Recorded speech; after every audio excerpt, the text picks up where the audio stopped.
नमस्ते। आज हमारे इस खास बातचीत में आप सबका स्वागत। जैसा आप देख पा रहे हैं हेमंत अत्री सर हमारे साथ मौजूद हैं। सर बहुत स्वागत है आपका। आज बहुत सारी बातें होंगी जो इस समय हॉट टॉपिक बनी हुई हैं, चर्चाएं हो रही हैं। खास करके तब जब अजीत पवार ने गौतम अडानी का नाम लेकर के एक ऐसा खुलासा किया जो अपने आप में लोकतंत्र पर एक कहा जाए तो प्रहार है, या अगर इसको इससे आगे का कोई शब्द हो तो उसको भी हम लोग इस्तेमाल कर सकते हैं प्रहार की जगह पर। अपने अपने हिसाब से कर लीजिएगा। हम चर्चा की तरफ चलते हैं, बातचीत की तरफ चलते हैं।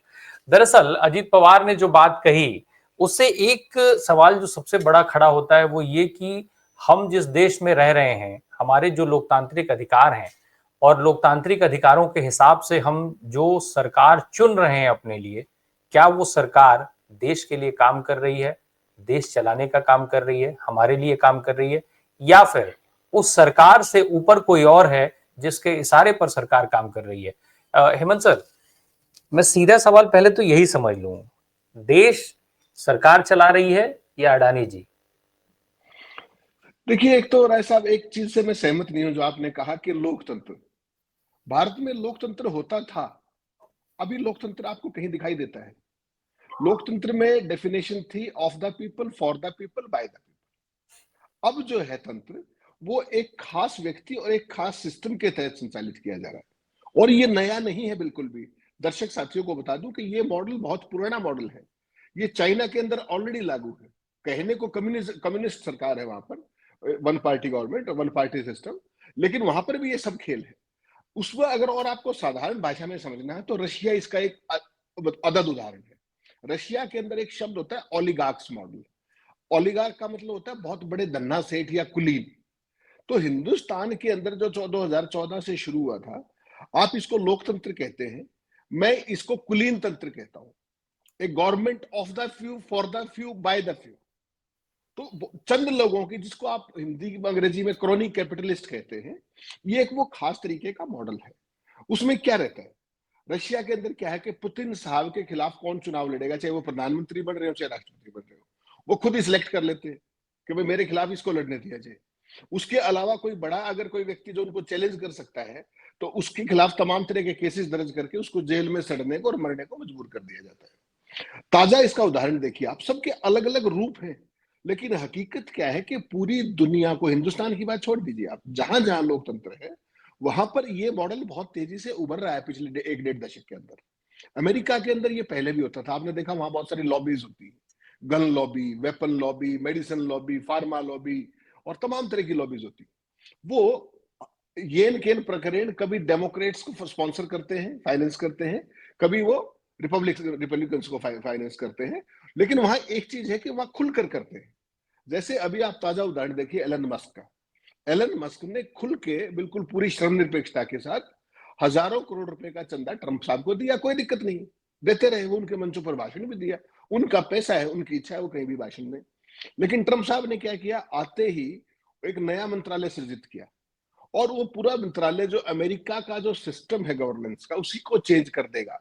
उसमें क्या है? वेस्टफुल एक्सपेंसेस के नाम पर जो भी खर्चे होते हैं, नाम पर कह रहा हूं मैं, एक्चुअल में नहीं। उसके बाद जो ब्यूरोक्रेसी का मॉडल है, उसको कैसे, उसको शॉर्टकट करना, कट शॉर्ट करना है, और ऐसी तमाम चीजें जो हिंदुस्तान में हमारे, आप कहिए ना, गवर्नेंस मॉडल जो था, उसको आप एडमिनिस्ट्रेटिव रिफॉर्म्स कहते हैं, प्रशासनिक सुधार। ऐसा ही एक मंत्रालय वहां पर ट्रंप साहब ने बना दिया। तो वहां खुले में होता है। रशिया के अंदर खुले में होता है। जो वहां पर केवल क्या है कि जो उद्योगपति हैं वहां, या तो आप पुतिन साहब के दोस्त हैं, वरना आप जाइए, आपकी देश को भी जरूरत नहीं है और कोई खास बात नहीं है।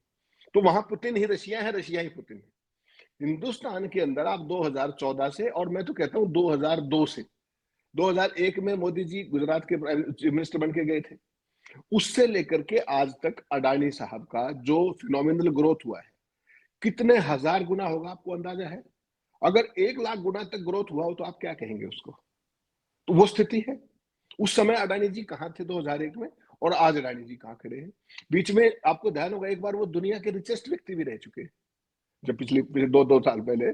उसके बाद हिंडनबर्ग की रिपोर्ट आई। क्या है ये? बेसिकली कि सरकार उसी व्यक्ति, उन्हीं व्यक्तियों के समूह के लिए काम करेगी, उन्हीं के कहने से नीतियां बनाएंगी, और उन्हीं की नीतियों को लागू करते हुए उनको धन्ना सेठ बना करके वो सरकार को वित्त पोषित करेंगे और इस तरीके से देश चलेगा। हिंदुस्तान में क्या ये नहीं हो रहा था अब तक? हिंदुस्तान का जो पूरा वो जो सिस्टम है गवर्नेंस का 1952 से अब तक, वो क्या है कि मोनोपोली नहीं होनी चाहिए किसी की भी, मोनोपोली को ही तोड़ा गया और 1991 में तो लिबरलाइजेशन कर दिया गया। आज वापस आप मोनोपोलाइज कर रहे हैं बिना इसको स्वीकार किए हुए, और उसका परिणाम आपके सामने है। आपने एक छोटा सा जिक्र किया आपने अडानी साहब का कि अजीत पवार ने ही बोल दिया। अजीत पवार ने तो बोल दिया, जिन्होंने नहीं बोला उनका देखिए किस किस मीटिंग में वो नहीं होते होंगे, केवल ये सोचिए। उन्होंने कहा कि इस मीटिंग में थे, और उस बात की पुष्टि शरद पवार ने भी कर दी है उसी जर्नलिस्ट साथी से बातचीत में कि हाँ हमारी मुलाकात हुई थी। और मुलाकात भी क्या थी कि बहुत सारे एनसीपी के साथी ये कह रहे थे कि हमारे साथ बहुत सारे केसेस हैं हमारे खिलाफ और हमें उनसे मुक्ति मिल जाएगी, इसलिए मैं अडानी से मिला घर पे उनके दिल्ली में, और वहां पर अमित शाह भी थे। तो केसेस तो अगर बाई दी में, पहली बात तो केसेस का जो हिंदुस्तान में वो सेटअप है वो एक जुडिशियल प्रोसेस है, एजेंसी का प्रोसेस है। उसमें अडानी क्या कर सकते हैं बताइए आप मुझे, और होम मिनिस्टर भी क्या कर सकते हैं? आइडियली तो ऐसा नहीं होना चाहिए। लेकिन खुल करके बात शरद जो बात अजीत ने नहीं कही थी वो शरद पवार ने भी कह दी कि हमारे खिलाफ केसेस हैं, इसलिए सत्ता परिवर्तन और दल बदल किया जा रहा था। और उस सारे सिस्टम को किसके घर पे संचालित किया जा रहा है? गौतम अडानी के यहाँ पर। इसका मतलब बड़ा साफ है कि गौतम अडानी इस देश की जो स्थापित व्यवस्थाएं, स्थापित परंपराएं, स्थापित कानून का जो तरीका है उससे ऊपर उठ चुके हैं। बहुत सारे जो ट्रॉल आर्मी के बहुत सारे साथी जो हम सब आप सबको नाम बदल बदल के यूट्यूब पे सब जगह गालियां देते हैं, वो एक बात भूल रहे हैं कि वो जिसको कह रहे हैं कि Modi is India, Modi is India नहीं है। वो एक्चुअली अडानी इज इंडिया हो चुका है। उनको बहुत लेट समझ में आएगा ये। अभी आप देखिए कि श्रीलंका के अंदर क्या हुआ था। मोदी जी ने अडानी जी को प्रोजेक्ट दिलवाया। उसके बाद बांग्लादेश का जो वो था पावर का प्रोजेक्ट था, उनकी प्रधानमंत्री की हालत देख लीजिए, वो हिंदुस्तान में विस्थापित जीवन जी रही। ऑस्ट्रेलिया के अंदर आपको ध्यान होगा किस तरीके से कोल माइन दिलाई गई थी। मोदी जी बैठे हुए थे, अडानी जी बैठे हुए थे, एसबीआई के चेयरमैन बैठे हुए थे तत्कालीन। तो ये सीन्स आपने कभी देखे थे क्या? कोई भी राष्ट्राध्यक्ष किसी भी दूसरे देश में जाता है, वो अपने साथ उद्योगपतियों का एक डेलीगेशन लेकर ही जाता है। इसमें कोई बहुत बड़ी बात हाँ, नहीं है।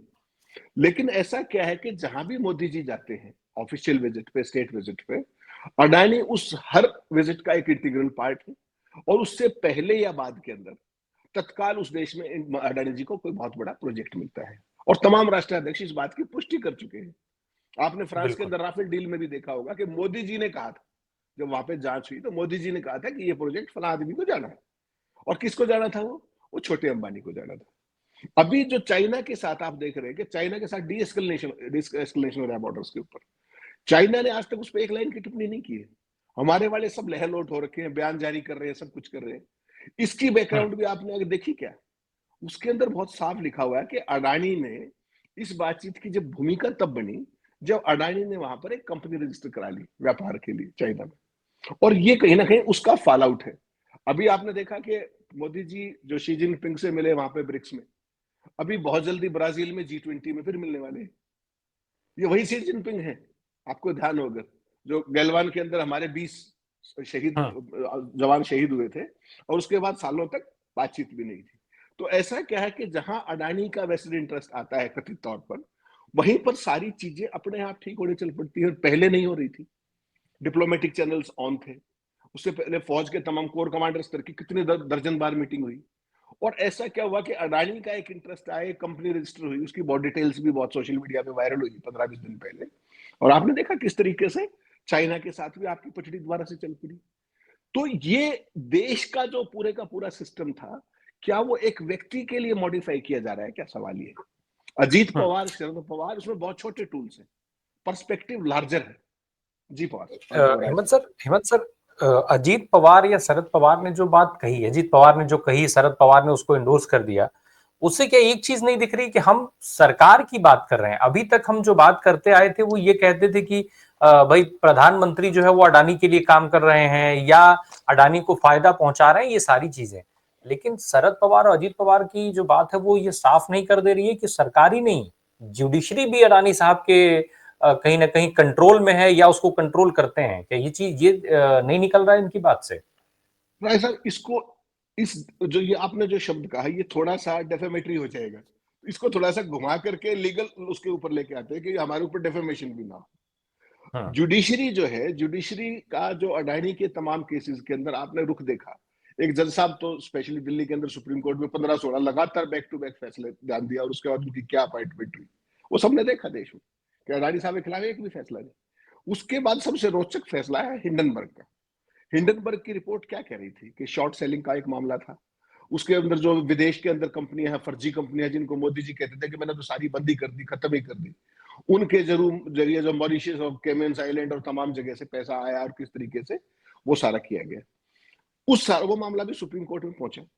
हिंडनबर्ग की जो रिपोर्ट थी उसको लेकर के पूरा विपक्ष जेपीसी की मांग करता रहा, कहीं कोई चू नहीं हुई, सरकार ने उसमें कोई बहस नहीं होने दी। एक उसमें क्या हुआ कि जो जो उसमें ज्यादा उछल कूद कर रहे थे, वो क्या थी, महुआ मित्रा थी, उनका क्या हासिल किया गया, उनको पार्लियामेंट से, लोकसभा की सदस्य से बर्खास्त किया गया और उनको सुप्रीम कोर्ट से भी राहत नहीं मिली।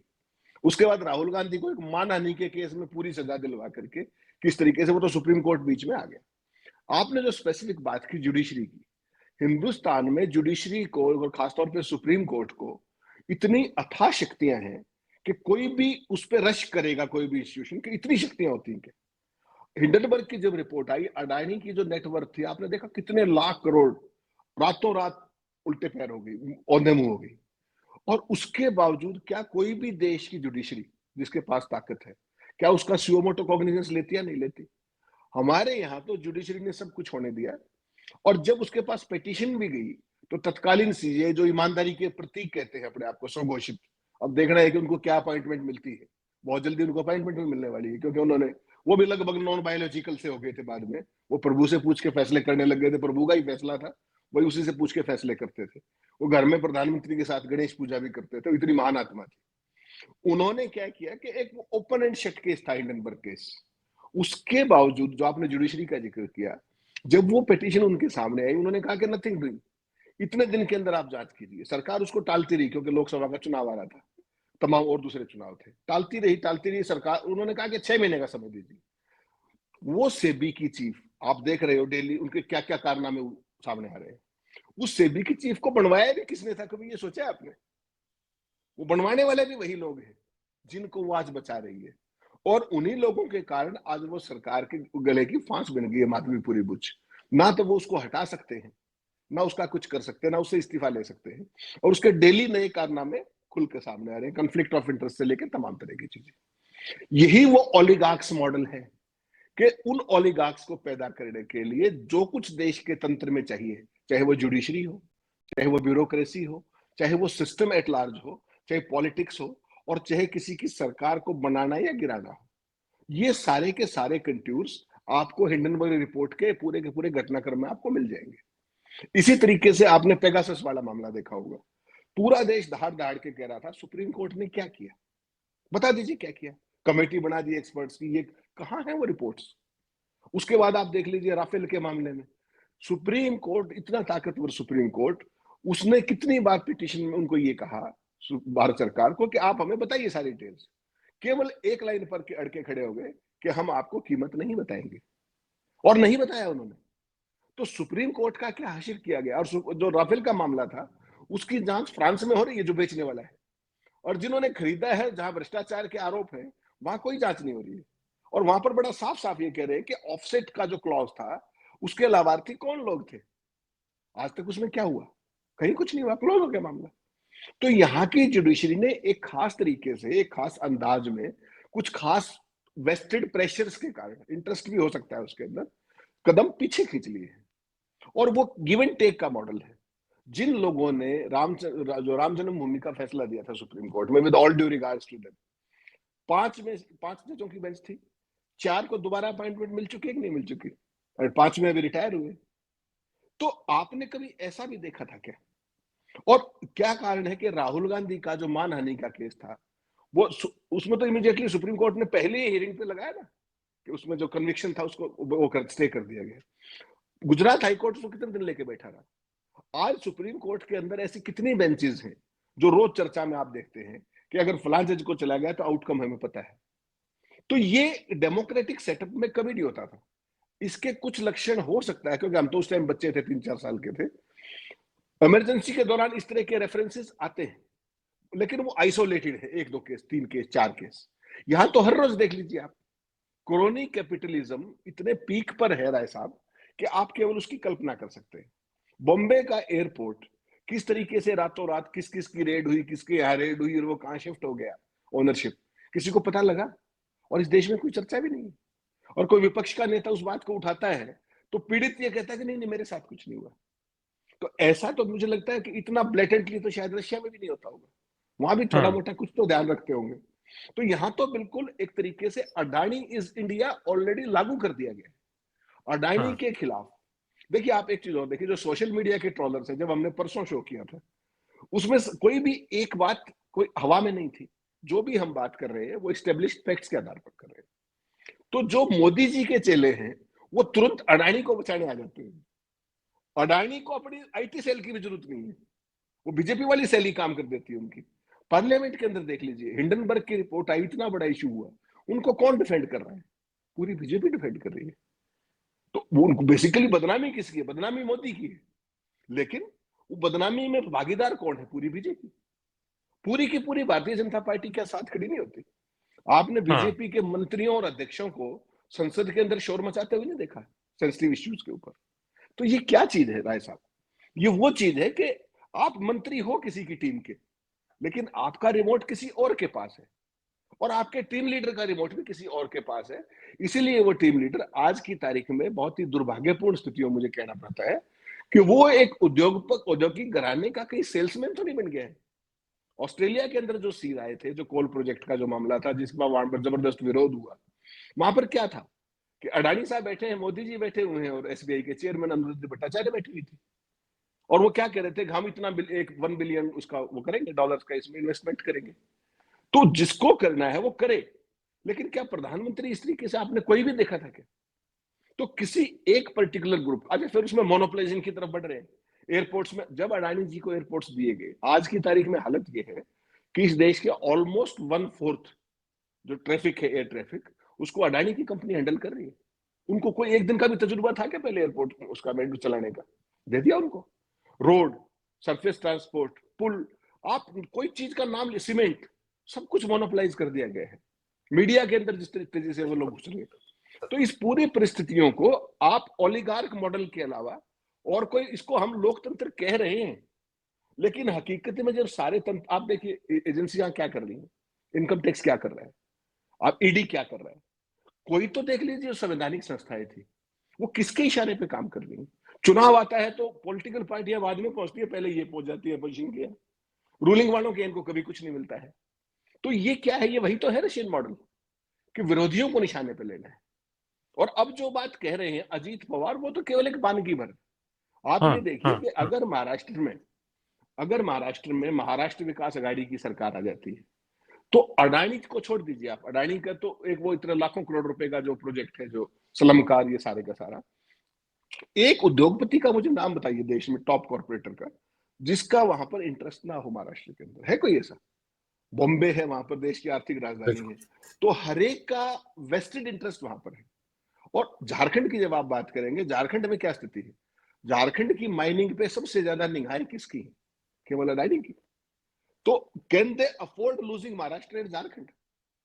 तो वो तो पिछली बार था कि उन्होंने असंवैधानिक सरकार, जिसको सुप्रीम कोर्ट असंवैधानिक सरकार कह रहा है कि ये सरकार असंवैधानिक गठित हुई।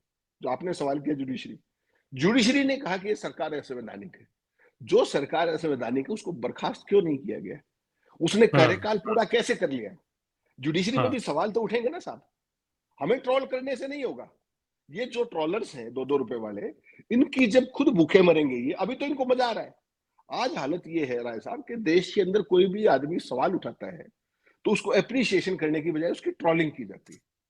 और बिल्कुल। ये उस दिशा की तरफ लेके जा रहा है कि जहां देश को कभी नहीं जाना चाहिए था।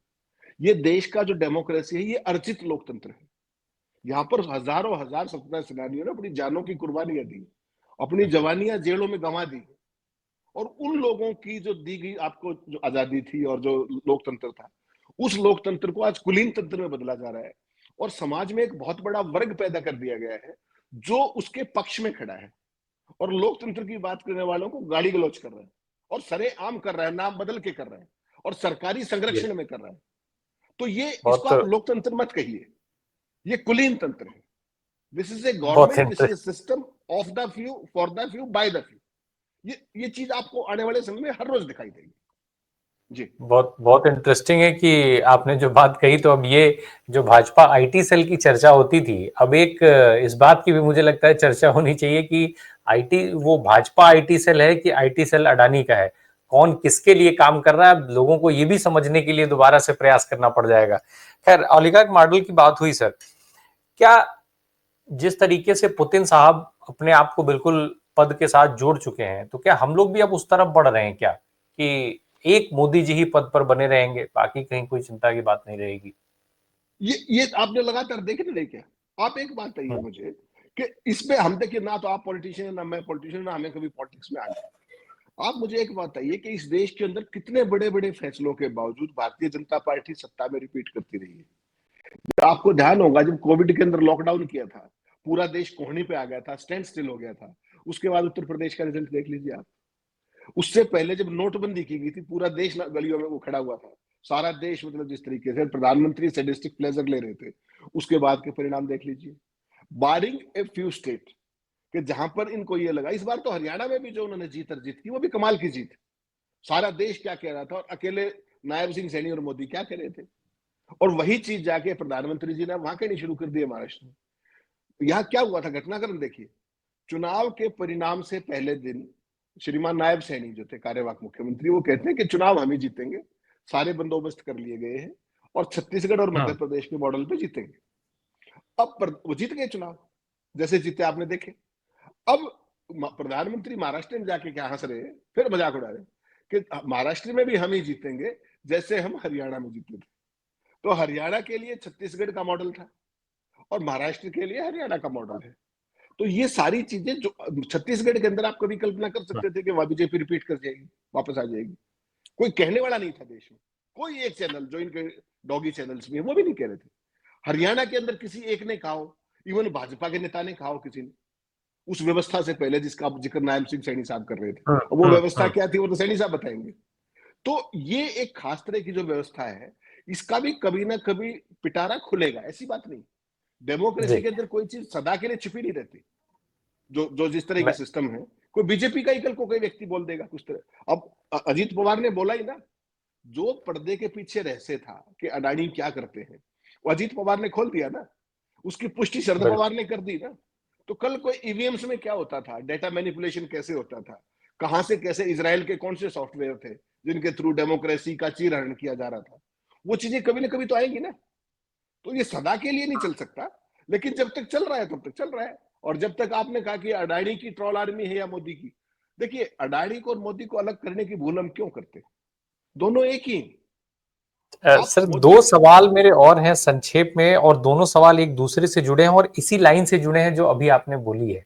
पहला तो मैं ये समझना चाहता हूं कि कांग्रेस, जो हम लोग बात भाजपा की करते हैं, दूसरे राज्यों, कई ऐसे जहां पर भाजपा के अलावा दूसरे दलों के राज्य हैं, वहां भी अडानी साहब प्रभावी हैं, तो फिर बार बार सवाल भारतीय जनता पार्टी पर ही क्यों उठाया जाए? नहीं देखिए, ऐसा समय आएगा, आप देखते जाइए। हम्म, अडानी इस देश में किसी के लिए भी, और छोड़ दीजिए मेरे और आपके लिए भी, इंडिस्पेंसिबल होने वाले हैं।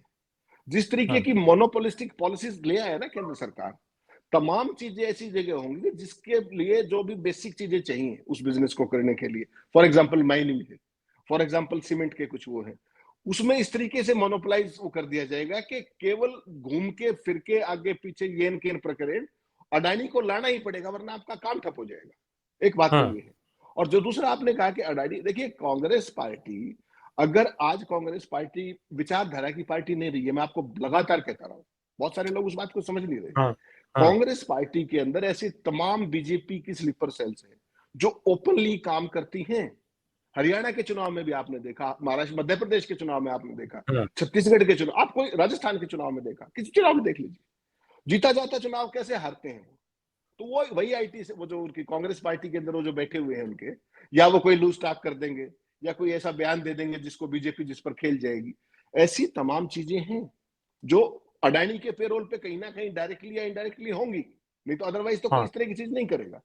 लेकिन सवाल ये है कि जो मोनोपोलिस्टिक पॉलिसीज आ रही है, दोनों चीजें, क्या आपको लगता है कि कांग्रेस पार्टी इतनी बड़ी पार्टी, इतनी पुरानी पार्टी है, और अडानी कोई 2001 से तो बिजनेस कर नहीं रही, 90s के बाद तो एक्टिव बिजनेस में थी, छोटे लेवल पे थे, अब बड़े लेवल पे हो गए, लेकिन उनके संपर्क तो हर जगह है, और बिकाऊ माल भी सब जगह है, ये भी आपको मानना हाँ पड़ेगा। तो वो जी। सारा बिकाऊ माल वही राहुल गांधी की सबसे बड़ी चिंता होनी चाहिए।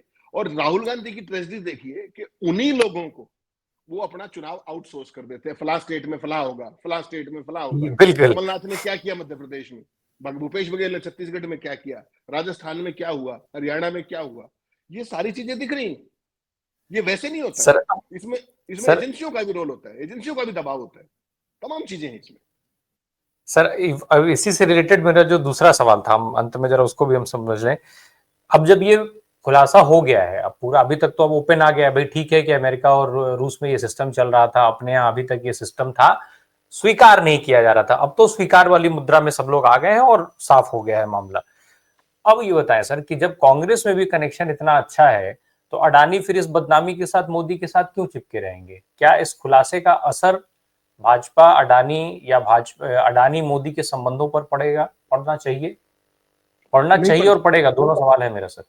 देखिए, पढ़ना चाहिए लेकिन पढ़ेगा नहीं, मजबूरियां हैं, और मजबूरी क्या से क्या करवा देती है आदमी से।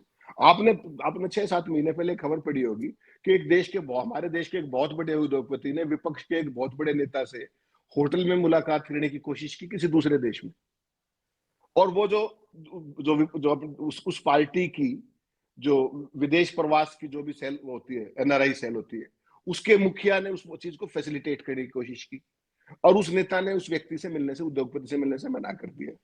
ध्यान होगा आपको, मैं नाम जान के नहीं ले रहा हूं किन कारणों से। तो वो ऐसा नहीं है कि कोई उद्योगपति किसी के साथ दुश्मनी मोल लेगा, उसको तो धंधा करना है, आज उसको करना है, कल उसकी अगली पीढ़ी को करना है, और तमाम तरह का हिंदुस्तान के अंदर अगर धंधा करना है आपको, तो सरकार की गुड बुक्स में तो रहना ही पड़ेगा। आज की तारीख में राय साहब स्थिति यह है कि जब हिंडनबर्ग के तमाम आरोप लगे अडानी के ऊपर, आपने एक चीज ऑब्जर्व की थी कि जब अडानी उसका जवाब देने के लिए वीडियो शूट किया जा रहा था उनकी पीआर टीम के द्वारा, उसके पीछे भारत का तिरंगे का झंडा लगा हुआ था, और उन्होंने उसी राष्ट्रवाद का लबादा उड़ा जिस राष्ट्रवाद के ठेकेदार माननीय मोदी जी, और आज से नहीं पूरी भारतीय जनता पार्टी। ये भारतीय जनता पार्टी कभी ये नहीं बताया आज तक कि 1947 तक इस देश में चले आजादी के आंदोलन में उनका क्या योगदान था, उनके पूर्वजों का क्या योगदान था। आज सरदार पटेल भी उन्हीं के हैं, आज तमाम जो स्वतंत्रता सेनानी थे सारे उन्हीं के हैं। तो ये उस काम के माहिर हैं। और अडानी जी आज उनकी ये लगता है आपको कि आज वो कांग्रेस के साथ, आज बीजेपी के साथ है, वो जो भी सरकार आएगी, देखिए राहुल गांधी बन गए तो कोई और स्थिति हो सकती है कि वो एक अलग किस्म के बातचीत करते हैं। जब अशोक गहलोत ने, आपको ध्यान होगा, एक प्रोजेक्ट दिया था, तो राहुल गांधी उस टाइम पदयात्रा कर रहे थे और राजस्थान में जा रहे थे। आप जैसे सारे साथियों ने सवाल पूछा, तो उन्होंने क्या जवाब दिया था कि जो प्रोसेस के तहत जो कुछ है वो हुआ है, कहीं गड़बड़ी हुई तो हम इसको रद्द कर देंगे। तो अगर तो राहुल गांधी आए तो कुछ बात और एक उम्मीद कर सकते हैं आप कि इस ओलिगार्क मॉडल से कुछ राहत मिल सकती है, हम्म हम्म वरना हम्म। कांग्रेस से भी बहुत ज्यादा उम्मीद मत पालिएगा। कांग्रेस के अंदर भी ऐसे तमाम शार्क्स बैठे हुए हैं जो आमतौर पे आपने सुना होगा ना कि कांग्रेस पार्टी के पास पैसा नहीं। कांग्रेस पार्टी की गलतियों से मोदी जी ने सीखा है। कांग्रेस पार्टी सबसे गरीब पार्टी है, सबसे अमीर नेताओं की। तो इसलिए मोदी ने क्या किया कि भाजपा अमीर रहेगी, किसी नेता को अमीर नहीं होने देंगे वो। तो वो एक मॉडल बदल दिया गया है। तो कल को अगर कोई स्थिति बनती है, राहुल गांधी आते हैं, तो आप अपेक्षा कर सकते हैं, वरना जो मौजूदा धार है राजनीति की, वो चाहे कांग्रेसी हो, चाहे भाजपा हो, चाहे कोई और हो, चाहे क्षेत्रीय पार्टियां हो, अडानी इज इंडिस्पेंसिबल नाउ आज की तारीख में। अडानी की तो जब कल को कोई जुडिशियल इंक्वायरी हो, जो ये सेबी वाला जो माधवीपुरी बुच का जो चल रहा है मैनिपुलेशन वाला और ये सारी चीजें, ये खुल के आ जाए तो अलग बात है। लेकिन पूरे वर्ल्ड ओवर आप ये मान के चलिएगा कि अडानी आज की तारीख में पूरी दुनिया में एक क्यूरियोसिटी का विषय है कि इस व्यक्ति का ऐसा फिनोमिनल राइज कैसे हो रहा है। मस्क का भी हुआ राइज, मस्क भी तमाम तरीके से वो करते हैं, लेकिन हिंदुस्तान में अपने आप में ये एक पहला और अजीब केस है। जिस तरीके से सारी पॉलिसियां, वो तो कहते हैं इनके लिए बनाते हैं, मैं कह रहा हूँ ये पॉलिसी कहीं खुद ही तो नहीं बनाते। एयरपोर्ट के अंदर जिस तरीके से उनको मिला और तमाम चीजें हुई, वो अपने आप में एक स्टडी का विषय है। और ये आने वाले समय में इस देश में जो एक हेल्दी प्रतिस्पर्धा होती है कॉर्पोरेट के अंदर, आज की तारीख में वो नष्ट हो चुकी है। नए जो लोग आएंगे वो कैसे आएंगे, सब कुछ तो मोनोपोलाइज करवा रहे हैं आप धीरे धीरे। तो ये एक प्रोग्रेसिव सोसाइटी के लिए, एक प्रोग्रेसिव देश के लिए अच्छा नहीं है। और भारत की आर्थिक नीतियों के ऊपर पूरी दुनिया की नजर लगी हुई है इस समय कि किस तरीके से एक अर्जित लोकतंत्र बहुत तेजी से कुलीन तंत्र की तरफ ले जाया जा रहा है। लेकिन चिंता की बात यह है कि जितने भी बड़े डेमोक्रेसी हैं, उन सब के अंदर इसी तरीके के जो राइट विंग का उभार हो रहा है एक तरीके से, उसमें इस तरह के लक्षण दिखाई देने लगे। पहले भी ये था कि पूरी दुनिया की सियासत को कुछ बड़े धन्ना सेठ, पूरी बड़ी बड़ी कंपनियां, बड़े बड़े कॉर्पोरेट, वो उसको ऑपरेट करते थे। आज वो उस पॉलिटिक्स का हिस्सा बन गए, जिसका उदाहरण अजीत पवार ने दिया, जिसकी पुष्टि शरद पवार ने की, और जिसके बहुत सारी चीजें आपके पास समय समय पर चर्चा के लिए आती रहेंगी। लेकिन ये सारी स्थिति दुखद है। जिसका जो काम है उसको वो करना चाहिए। राजनेताओं का काम है देश को चलाना, वो चलाएं। इनका काम है, जो अपने उद्योगपति हैं, उनका काम है धंधा करना, तो स्वस्थ प्रतिस्पर्धा के तहत करें वो। लेकिन इस तरीके से कि सरकार भी यही बनाएंगे और चलाएंगे भी यही, गिराएंगे भी, तो ये एक बहुत रिग्रेसिव उसकी तरफ आप जा रहे हैं, ऐसा मेरा मानना है। बहुत बहुत साफ हो गया आपकी बातचीत से। बिल्कुल ऐसी तस्वीर बनी है कि लग रहा है कि अडानी साहब जो है वो मोदी जी को कंट्रोल कर रहे हैं, और सरकार जो है वो दुकान है, देश जो है वो बाजार है, और बेचे जा रहे हैं लोग, लोगों की महत्वाकांक्षाएं, उनका वर्तमान, उनका भविष्य, ये प्रोडक्ट है। तो एक ऐसी दुकान की तस्वीर बन रही है अब, जो निश्चित तौर पे दुखद, चिंतनीय दोनों है। अब लोग इसके साथ कितना जुड़ रहे हैं, उसके बारे में वो कितना समझ रहे हैं, ये बहुत फिलहाल अभी के स्थिति देखी जाए तो बहुत सवाल है इस पर। और इसको जब हम इस पर नजर डालते हैं तो लोगों के बुद्धि विवेक पे सवाल उठाने का मन कर जाता है। बहुत बहुत धन्यवाद हेमंत सर। जी जी। सर एक लाइन इसमें और जोड़ना चाह रहा था। जो महाराष्ट्र का जो घटनाक्रम आया, जो अजीत पवार ने जिसका जिक्र किया और फिर शरद पवार साहब ने जिसकी पुष्टि की, वो बेहद रोचक है। वो क्या कह रहे हैं वहां पर कि देखिए, हमारे साथियों ने कहा, एनसीपी के विधायकों ने कहा कि हमारे ऊपर बहुत सारे केसेस हैं। ये केसेस वेसेस की बात तो सारी दुनिया को पता है, सारी कहानी है, लेकिन मामला तो कुछ और भी है। और वो मामला सीधा सीधा पैसे का है, अर्थतंत्र का है। आज इस देश की त्रासदी क्या है, जो आप कंक्लूड कर रहे थे, माफ कीजिएगा मैंने आपको दोबारा ये किया। आज हिंदुस्तान का एक वर्ग बहुत बड़ा वर्ग 50% से ऊपर एक ऐसी आबादी खड़ी कर दी गई है जिसकी पूरी की पूरी 5 किलो अनाज तक उसको सीमित कर दिया गया है। उस 5 किलो की आड़, जिसको लाभार्थी का नाम दिया गया है एक षड्यंत्र के तहत। होना क्या चाहिए, इस देश के अंदर मनरेगा और तमाम प्रोग्रेसिव हुआ थी कि लोग आत्मनिर्भर बन के आगे बढ़े उस 5 किलो से। इनको वापस 5 किलो मुफ्त अनाज पर ला करके, और जो सत्ताधीश हैं, जो विधायक हैं, जो सांसद हैं, वो कितने कितने 50-50 करोड़ में बिक रहे हैं। तो 5 किलो बनाम 50 करोड़ का ये जो फासला है, ये इसको, इस देश को लोकतंत्र की जो स्थापित परंपराएं और मर्यादाएं थे, उनसे हटा करके कहीं और लेकर के जा रहा है। और आम आदमी इसका प्रतिकार करने की बजाय इस पूरे साजिश का नासमझी के कारण, अपनी कायरता के कारण, कुछ ना करने की अपनी जो हरामखोरी की थी, हिंदुस्तान में हम जो बात करते हैं कि मुझे काम नहीं करना, मुफ्त में राय साहब जो दे दे वो मंजूर है, एक ऐसा परजीवी वर्ग एक खास सोच के साथ पैदा कर दिया गया है। और यही कारण है कि तमाम इस देश के अंदर तो इतनी स्वस्थ आपस में बहस होती थी, तमाम बहस मुलायजे होते थे, सारी चीजें होती थी। आज वो कहां चली गई? आज मीडिया का क्या रोल हो गया है? जो मीडिया इस देश का चौथा स्तंभ था लोकतंत्र का, आज वो लोकतंत्र की अर्थी को कंधा दे रहा है, और आप देख रहे हैं, और कोई कुछ नहीं कर रहा है। तो ये एक बहुत खास तरह का लार्जर डिजाइन है, और ये एक बहुत खास तरह के लोगों द्वारा एक नैरेटिव क्रिएट किया गया है।